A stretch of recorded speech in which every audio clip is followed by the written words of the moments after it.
Hello and welcome to Creativity Uncovered. My name is Gatling and I am on a journey to uncover how everyday people find inspiration, get inventive and open their imagination. I really want to know how people find creative solutions and then how they use them at home, work, play, and everything in between. And my goal for this podcast is that by the end of it, you will be armed with a whole suite of tried and tested ways to summon creativity the next time that you need it. Now, today I am speaking with Kimberly Lahodny, who is an actor, a singer, a dancer, a screenwriter. She's worked in radio and film, and she is now the founder of a movement that helps women reclaim their creative genius and skyrocket their life ROI. And I'm so keen to find out how she does it. So let's dive in. Welcome, Kimberly. Thank you, Abby. Well, I'm really excited to be here. This is a bit of a personal journey for me because I've restarted my creative life several times.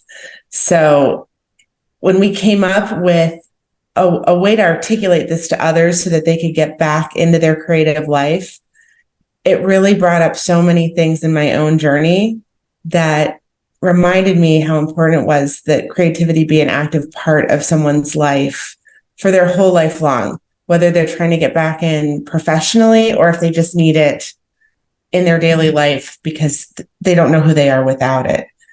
So I don't know where you want me to start. I can tell you a little bit about my crazy journey, or we can go into how all of this began, but where do you want me to start? We'll cover any and all of the above, but given that you mentioned it, your draw to creativity, tell me, what is creativity to you and what is it that you just keep going back to?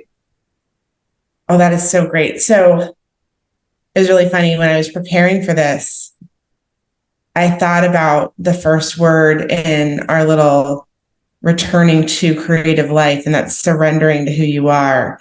And I believe that we're each made in a particular way to respond to the world around us in a creative expression. Some of it can come out more corporate, some of it can come out much more creative, but we know it when we're kids. We know that when we encounter something beautiful, or we hear music for the first time, or we have an inspirational experience, there is an inclination to respond, and for each person, it's completely different. And I know for me, I needed to articulate what I was feeling and sensing in a physical way, but I didn't know how to do that. And I actually had a couple of people in my life direct me towards what ultimately really was like dance and acting and articulating what I was seeing in a way that looked different than how it was coming in. Does that make sense? Oh, I mean, it's reinterpretation. It is reinterpretation, but we do that all the time. So much information comes at us on a daily basis, and how we process it in our minds allows us to digest it and make it our own. It gives us understanding. And for a creative person, that can articulate into another form of creative expression that's needed. We don't know that it's needed. We feel awkward and weird when we're little. We think that we're really strange for wanting to take this thing that we saw and then go paint a picture or go write something or create a play or whatever. But we have this natural inclination. I know for me, the very first time I heard classical music, I wanted to dance and I wanted to choreograph something. And it was very natural. Like I couldn't keep myself from doing it. And even if it wasn't socially appropriate at that moment, later on in the day or at some point in my daily life, I had to take that thing and make it my own somehow and create something out of it. And it felt so needed. It felt like I had to, like if you see something, say something. If you experience something, create something. Yeah. And I think that if you're inclined creatively, you don't know where it comes from necessarily, but you know that you need it. You don't know if anyone else needs it, but like you feel restless unless you produce something. Yeah, yeah, totally. It's kind of like this feeling that is bubbling away inside of you, and you have to express it somehow. And for some people, it is through a creative expression. I love Oh, that. yeah. Well, and I'll So, tell you, one of the funniest first things that I think I did, and I'm sure there are many, I don't know the age range of our podcast, so I'm going to definitely date myself. But when I was a little girl and I heard Madonna's Material Girl for the first time, I then immediately had to perform it for my family. And I had to create a dance, and there was a whole show. And that's what I had to do. Like I had to make it mine, and then I had to tell it to somebody else. And I think that is the human experience. But I think we are all so embarrassed. And at times we can be shamed, and then we walk away from some of the things we feel inclined to do. yeah, totally. That is a recurring theme on this podcast, is that people are embarrassed, particularly if they haven't done anything that is overly creative in a while. They are kind of embarrassed to put themselves out there and actually do that. This kind of fear of judgment and fear that it's going to turn out, absolutely crap, holds them back from actually expressing themselves, which is such a shame. So it's great to see. It's great to hear that you're talking about that. And I'm sure we will go into that a bit more when we talk about your movement. But I want to know, how do you creatively express yourself? Because you have so many aspects to your personality all throughout the performing arts: writing, singing, screenwriting. Let's start there, I guess. Like, what has your creative journey been in terms of your creative career? Well, my inner life was very rich. I'm currently doing a small writing piece right now that kind of focuses on like the silent observer. And for whatever reason, we all have our family life and the things that we've seen in our lives, and whether they're complicated or, well, we have various experiences that we come from. A lot of my early life was very proper, and so it was not appropriate to be very vocal or loud or artistic in everyday life, except that my mother was an artist. So she gave me times in the day that it was appropriate. Now she was a physical artist, so she draws and paints, and she took time out of her day every day as a kid. I'm sorry, as a mom, to give her child about an hour of art. And during that time, she would teach me about art, and we could do anything with that hour. But that gave me like crazy fuel to start journaling. So I definitely had a writing journey from very early on. And then I had this physical and vocal expression that I wanted and needed. And my family did not have room for that. So it was fun. I could be at a family event and I could perform Madonna's Material Girl and everybody thinks it's cute. But on a daily practice, there was not room in the day for me to go and explore those things unless I was just taking ballet. Like they had to be these pre-subscribed or prescribed, boxes that fit the social construct, right? Like girls go to ballet class, or they go and do this, or they go and do that. And that gave me fuel too, but it wasn't like, it wasn't the freedom that I wanted. Yeah. So I felt like I was like bubbling up. Yeah. And my journey was very strange because my mom got me involved in figure skating. And this is going to sound very, very strange, but I was a competitive figure skater at a very young age. And in that scenario, I took dance to support skating. I took an acting class to support skating. And there was so much physical freedom in creating the choreography that went into our artistic program. Because back then you had your technical program, which was all the things that you have to perform on the ice, and then your artistic, which was like you get to choreograph this with your coach, and it can be extremely exciting and daring. And I had a lot of life in that. It wasn't as much as I wanted, but it filled that bubble, that creative bubble. But when I was 13, I had a really bad skating accident. It took me out of competition. And for about a year and a half, I did nothing. And my mom was like, you're a mess. Like, something's wrong. We need to do something about this. So she made me go back into dance. And I got very good initially at ballet, but then all the other dance styles. So I took modern, and I took jazz, and I took tap, and I couldn't get enough of that. And that brought me into theater. Someone in theater said, "Can you sing?" So then I started singing. And then somebody, it kind of built from there. Then I was asked to take a real acting class. And like so many people who are in performing arts, we hear that term triple threat. And so that was the aim, that you need to get really good at singing, dancing, and acting so that any role they throw you into, you can just do.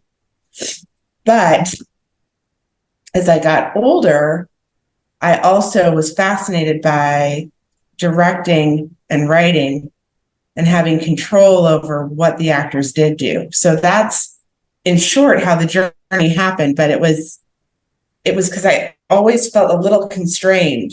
And so I couldn't help but want more and more and more. Yeah, wow. That's really interesting that a lot of the people who've come on this podcast have spoken about, I guess, the pressure to move away from creativity. You get to a certain point where you're told to be serious and you need to stop thinking about your future and all this stuff. And that means that creativity kind of gets pushed out. It's interesting that you had pressure to kind of be creative, but only within these specific areas. Yeah. That is not something we've heard on this before. And that I can imagine the amount of pressure that would bring on you. It'd be exactly the same type of thing. It's like the pressure to not necessarily be your complete free self. Yes. Well, I can relate to that other argument because my father is a very successful lawyer and developer.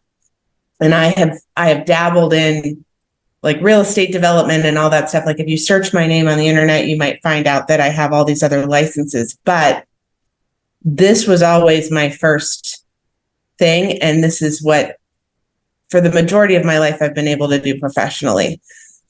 And I had that. I mean, I would have moments as more of an adult mom, married adult, that said, oh, maybe it's time to stop doing all these things and just get a normal job.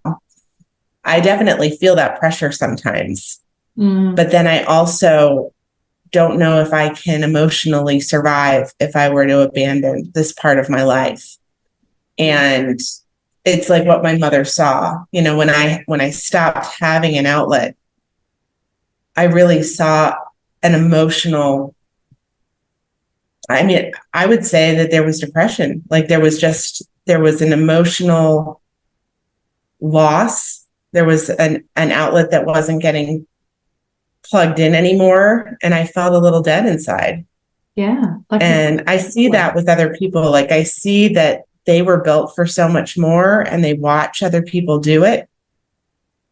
And I think my question has been, what have you walked away from that, like you're just watching other people do it on social media or on television, and really you've given yourself all these arguments why you can't ever do it again. But what happens if you did? What would happen if you did go back to everything?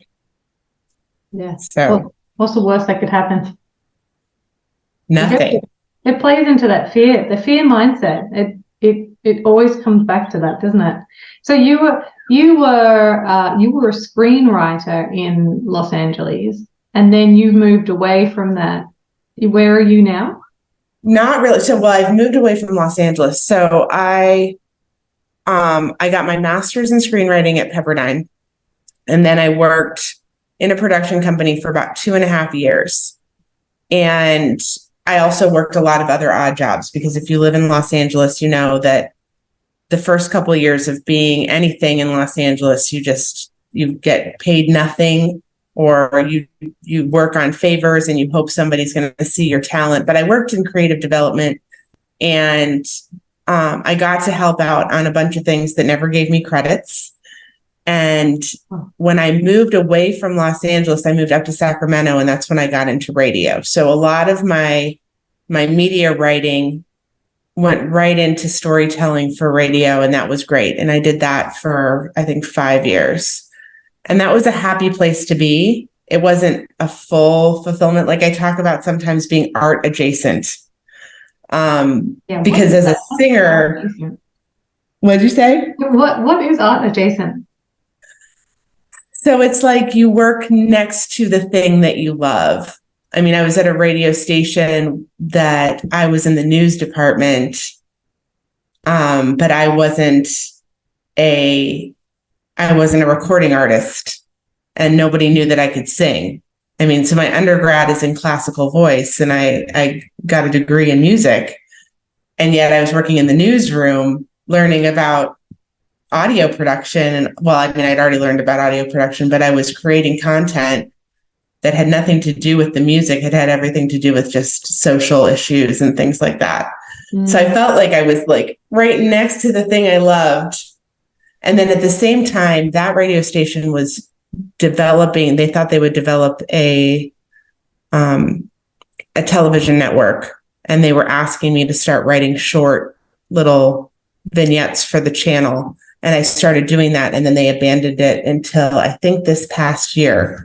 So now they're back to doing that, but I don't work for them anymore. So it's like when you're just next to the thing that you love to do, that's art adjacent. Yeah. Is that a good thing or a bad thing, do you think? Like, is it so close and it's painful, or is it good just to still be in the realm of it all? I think it's good to be in it for different seasons. I mean, if your season is like that season, I had just gotten married and we started having kids. And I was doing enough for my resume to still make me valuable in this space.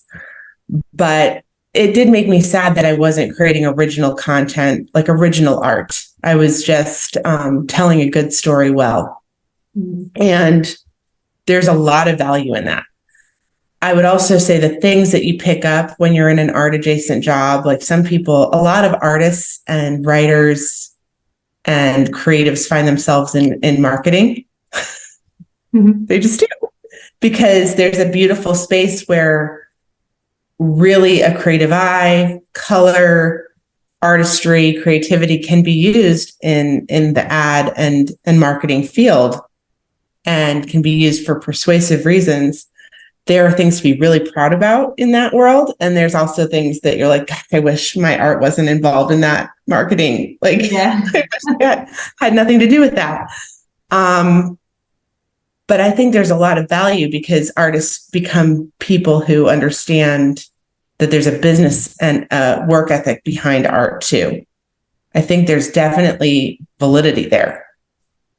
Yeah, it is interesting, because like, marketing, it is a form of creativity, but it is purely for financial gain. It is. And so it's kind of what I consider to be creative. I moved into this because I wanted to have a career that was allowing me to pay the bills and also be creative. But I also kind of feel like it's not a pure expression of my creative self, which is why I do these things on the side, like this podcast, and find other things outside of it, because that's when you can truly set the agenda and express yourself and for who you really are. And I just think it's, as you said, it's like a season. So let's talk about seasons, because a few people have mentioned seasons. It's kind of like the seasons of the year as seasons of your life, right? Yes. Well, I would say that a true artist needs to embrace seasons and rhythms. And it's really an older concept that comes from really understanding the rhythm of life, the rhythm of a day, knowing that there are things that we have to do that we're responsible for. And then there are times where we can meditate. There are times where we can build up inspiration. And then there are times to process that. And that's where the creative life explodes. And many, many people that came before us had very robust creative lives. When we didn't have so much television, and I say that, I mean, I've been in that industry, but I can call it what it is that a lot of it is distraction. Some of it is gorgeous. Some of it, when you're watching, you've been changed by something. And I think that's the purpose of good art. But some of it is just there to distract you and to sell you things. Yeah. So we got to get real about that. But when there was not that, you had people reading to one another. You had people composing poetry. You had people rising very early and talking about how their senses translated what they were seeing in their day. And I think that there are definitely seasons like motherhood, and I don't think we talk enough about this. There is so much incredible sorrow and beauty and depth of life that happens in motherhood. And artists, I think, can beat themselves up during that season if they're not producing during that season. But I would say that if they embraced that, they're building up a huge wealth of things they can use later. And I also think that there's a part of you that whatever's happening, not just motherhood, because that's a very narrow, at this time, not everybody experiences motherhood, but there are tragic things, difficult things that take you out of the loop. But an artist embraces all of it and then uses it later. Mm. And I think that's also what keeps an artist sane. Otherwise, they do other things like try to mask it, because artists also feel things really deeply. I'd argue that every person was meant to be a creative being in one way or another, but artists are often they're empathic and they feel things and they have to figure out how to process what they're feeling. And that's why so many of them get themselves into trouble with addictive things, because they feel so much.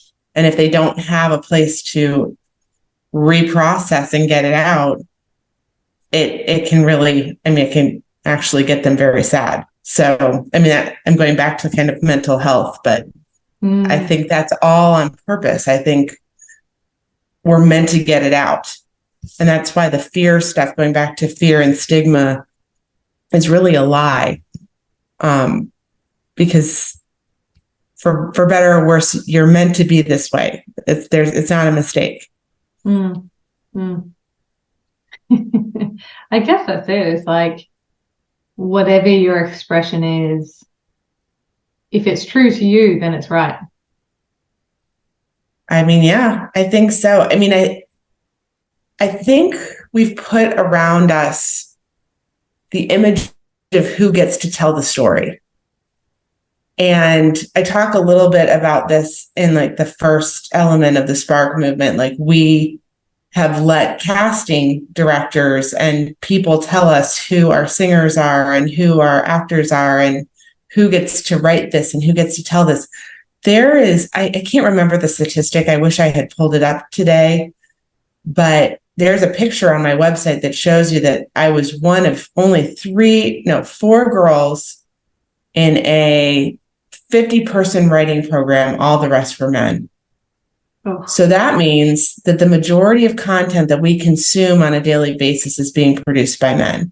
It's changing. We have a lot more women voices going out, but notoriously, the main voices that are going out and creating content are not women. Mm. And that's interesting too. That's a whole nother topic, but we will take us take ourselves out of the artistic game sometimes because we think that we don't fit an image. And that is just baloney. I mean, it's really a huge deficit that I think our world is missing. Yes. So that's a pretty good segue into talking about your Spark movement, which is primarily targeted towards women, isn't it? It is. Well, I think because I am a woman and I can only know how I've felt. I've talked to some guys that have gone through this, but there are so many things in a woman's life that can absolutely derail what we're doing, especially in the physical arts. Like if you're a dancer and let's say you do have a baby, well, sometimes that takes you out of performing or out of what you think you physically need to look like. And that can just derail you forever. You might say, well, I'll never be back in shape, or I'll never be able to do that again. And it's like, well, you might be right if you never try again, too. Like, there may be limitations. Your body may forever have changed, but maybe not. So is it going to help you any to put the limit around you? So I think it's directed more at women just because we've got so many things that really, when those things happen, your life stops. Like when a baby is born, which I just had another baby, which is insane. Yeah. Immediately, like everything stops for a second, at least for a while. So we could definitely talk about it. I think the Spark movement came out of the things I've had to do several different times. I mentioned that we just had a baby. I'm not going to say that she was our oops baby. We're delighted that she's here, but we did not know that this was happening. And she's our fourth. So that's crazy. Yes. Congratulations. Thank you. But also, wow. Like, I mean, we are so excited, and it really actually allows me to test out something that I've been pursuing now that my kids are old enough, which is doing this Spark movement in front of them, which I think is really key to what we're about to talk about. So the first letter, so we love our little acronyms, right? Spark stands for 5 things that you can do right now to get yourself back in the game. And the first one is surrender. So surrendering basically to who you know you're meant to be. Like you have been this person your whole life. Like maybe you've been writing feverishly in a journal since you were tiny and you think it's nonsense, but really you're Joan Didion and you don't know. There are things that you see that only you've seen. There are things that you can say. Maybe you're a songwriter. Maybe you are a singer-songwriter. Maybe you have whole ideas in your head, but you never ever put them down because you don't think that you fit the bill. Surrendering is really just saying, you know what, I am this thing. Raise your hand and self-identify. It's like Alcoholics Anonymous. It's like, yes, I am this. I confess I'm secretly an artist, and I hate saying that because I feel like I know all these other amazing artists that are really artists, but I too am an artist, and I'm going to start acting like one. So that's really what surrender is. Mm-hmm. And that's really hard. That's like one of the hardest things to do. Women can be self-defeating. Women take themselves out of the game. And women tend to have an idea or an ideal of what something should look like, and they'll give you 10 to 100 reasons why they aren't what their ideal is. And art is really about living in the moment. If you're really practicing a creative life, this is really hard to do. You're not judging your art, you're just doing it.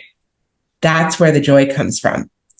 So we have to stop judging ourselves, and we have to self-identify.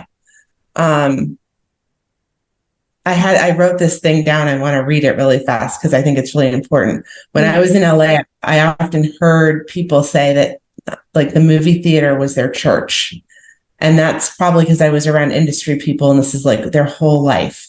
That's where they didn't go to church. They didn't go to a religious institution. So they never heard anyone give them a sermon, but a good movie could change their life.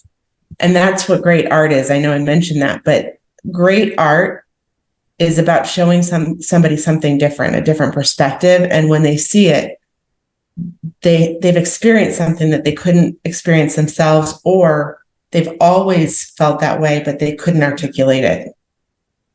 And so your voice is absolutely necessary because it might help somebody else get somewhere that they couldn't get to on their own. It's as if your creative gift is part of a divine conversation, and the creator, whether you believe that or not, gave you that gift so that you could be part of that discussion and lift somebody and yourself into a different place out of the monotony of like our everyday. So that's why we have to self-identify. Like if you say you're not this thing, you're cutting off your own arm. You know, I think that's why this is so important. This is a side note, but I think a lot of creatives feel like their art is self-indulgent, and it is not. It's not. It's part of the conversation that humanity has been having since the beginning of time.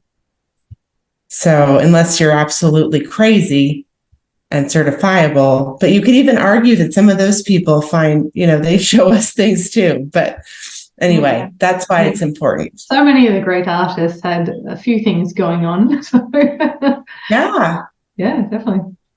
They did. Well, I quote Simon and Garfunkel, that line, the words of the prophets are written on the subway walls.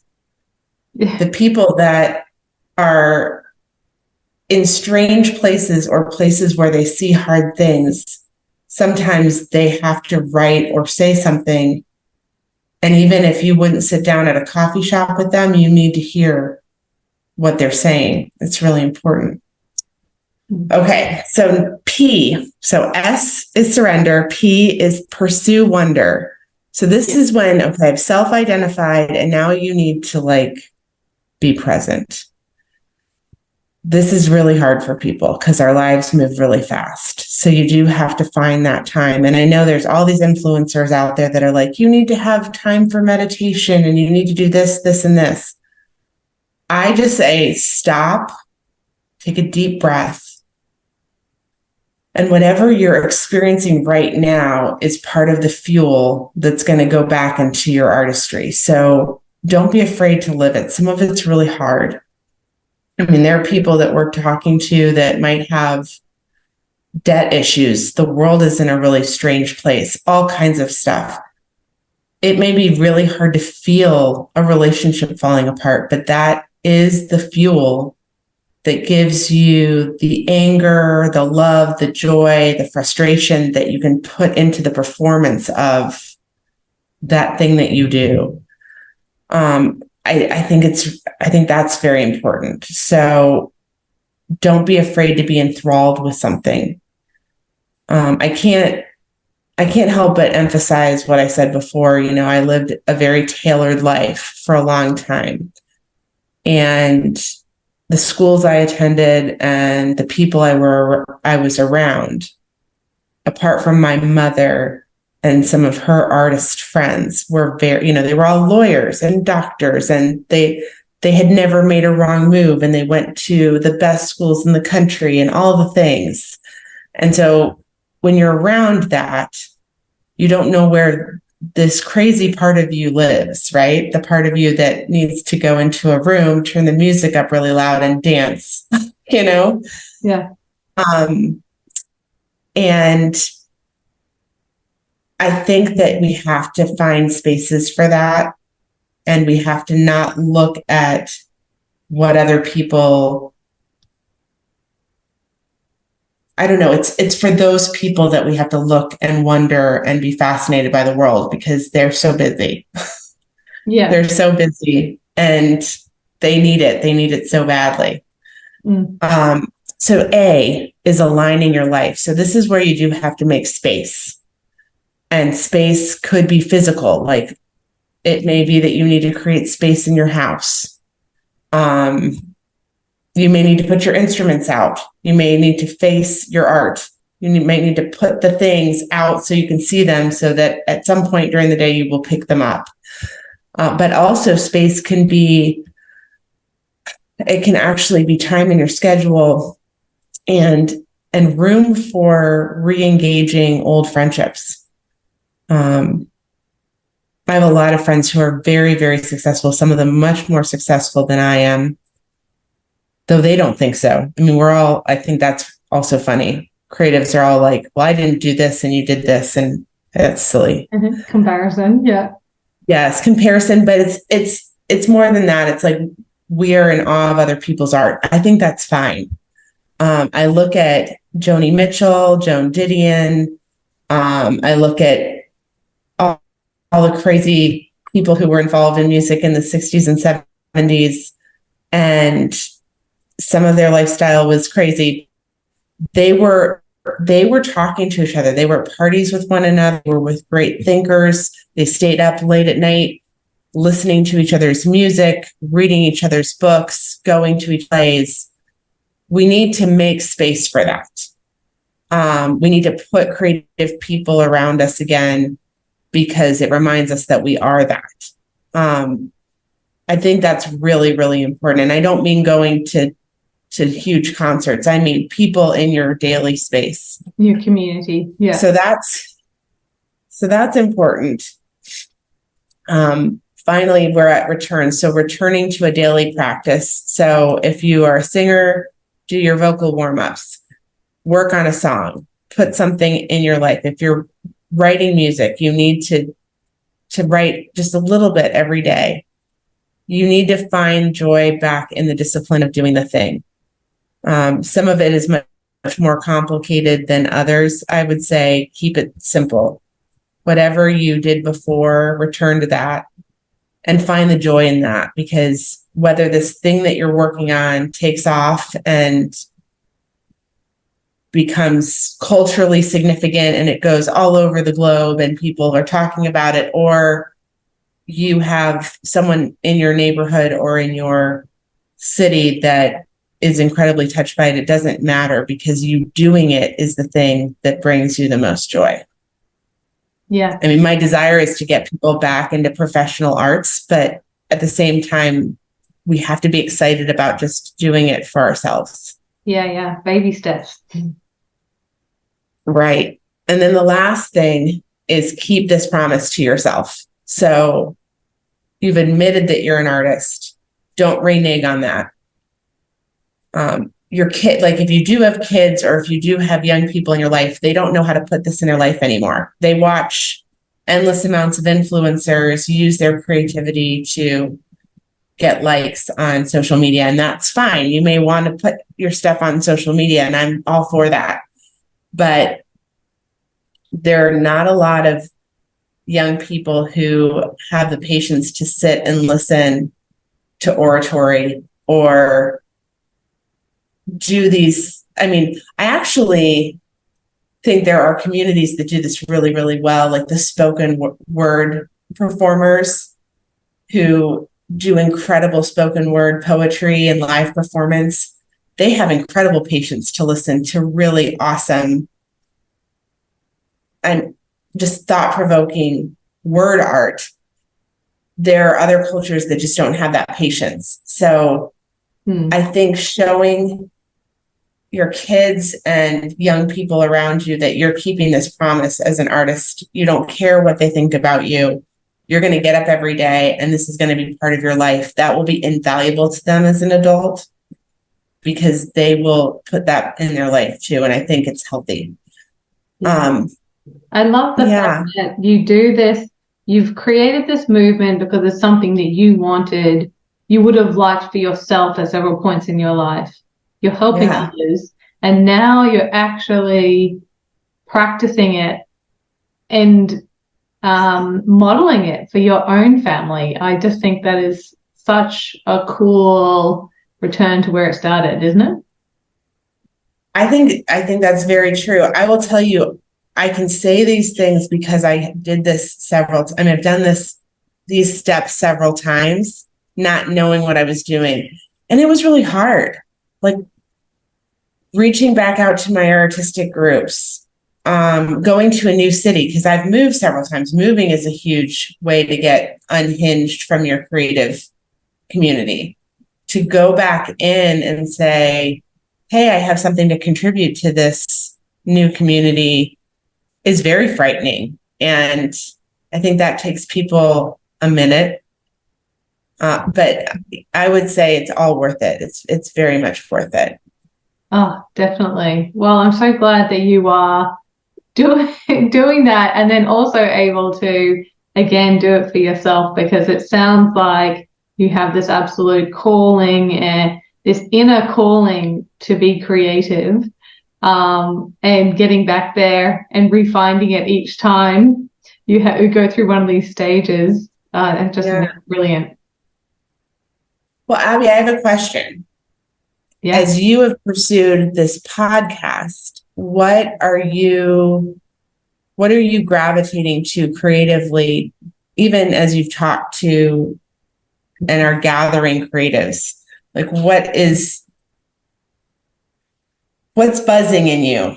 Like what have you been doing? I mean, that's a great question, because when I started this podcast, I recorded a bunch of episodes back to back, because, you know, I run my own business. Life is very, very busy. So I was like, I need to do a bunch of these back to back. So then when life happens, I've still got my episodes going out. And that was insanely busy. I was doing 4, 5, 6 episodes a week. But that was the time that I felt most energetic, most creatively inspired, and just full of beans, ready to get out there and do that. And so I guess like how I actually channeled that. One, it really gave me fuel and energy to continue to grow my business, so I could have more people in my team keeping things going, so I could make more space for this type of thing in my life. And then two, I actually picked up my paints again, which I haven't done in years and years and years. And just, you know, making terrible, terrible art. But just, I love the fact that I gave myself space to just sit down and noodle away with my paints, not even finish a painting, but just be quiet and listen to the birds and feel the paintbrush on my fingers and be methodically mixing paints and stuff. It was just like this wonderful quietness in my life, which I really do not make enough space for. So yeah, I think just through talking about creativity with other people has kind of refueled that in me, and it's been such a great result, an unexpected result for this podcast. I love that. Well, I was going to say, one of the things that all artists should do is put real art around them. And if they know a local artist like Abby, they should be having they should have your art in their house. Or at least the podcast. You can listen to the podcast in your house. That's true. My physical art, not quite yet. Well, see, there you are. You're limiting yourself. You don't know. Somebody may see your art and it may blow their mind. Yeah. Although I do feel like for me, so much of creativity is a process, and like the end result of me actually making something that is really nice, that doesn't really bother me. Like if I never finish my painting and I work on it for the next 10 years, I will be happy, because the process is enough for me. Yeah. And, you know, I will tell you, there are things that the process is enough for me. Like, I don't aspire necessarily to go back into professional dance, but I do need to dance every day. And it's funny, like if someone who's listening to this gets interested in what we do and how I get people back into their art, I actually have steps for each kind of physical art or art form that can kind of get you back in. But I'll be the first to say that my exercise of choice is dance. It's not the art that I want to I mean, I do love doing it professionally. I've done it in some, I've been in musicals and things like that, but it's the thing that brings me the most joy that doesn't require me to make any sound. I can do it for myself. If somebody sees me, I'm not embarrassed by it, but it's for me. Like it doesn't need to be for anybody else. Yeah. But there are other things that are for others, and it's what you decide you want to put out there that's important. Yeah. It's not actually, I should say that, I should reframe that. What brings you the most joy is actually the most important thing, the thing that you gain life from. Yeah, 100%. And whether it's for you or for you to share with the world, that's completely up to you. I love that. I love that. And so what I'll do is with this episode, I'll pop in the links for your Spark movement. So if anyone is interested in getting back in touch with their creativity and just need a little bit of support, they can go to that link and work with you. But I want to say thank you so much for joining me today. That was a wonderful conversation. I've kept you up very late where you are, so I appreciate it. And I also want to say thank you to everyone who's tuned into Creativity Uncovered today. I really hope that this episode has inspired you just to return. And I hope that it helps you summon your creativity the next time that you need it.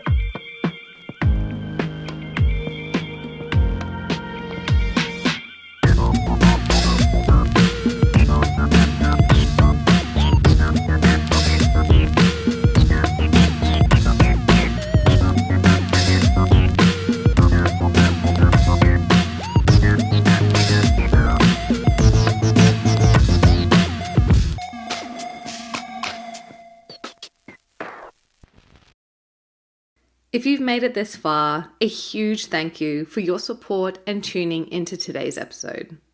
Creativity Uncovered has been lovingly recorded on the land of the Cubby Cubby people, and we pay our respect to elders past, present, and emerging. This podcast has been produced by my amazing team here at Crisp Communications, and the music you just heard was composed by James Gatling. If you liked this episode, please do share it around and help us on our mission to unlock more creativity in this world. You can also hit subscribe so you don't miss out on any new episode releases.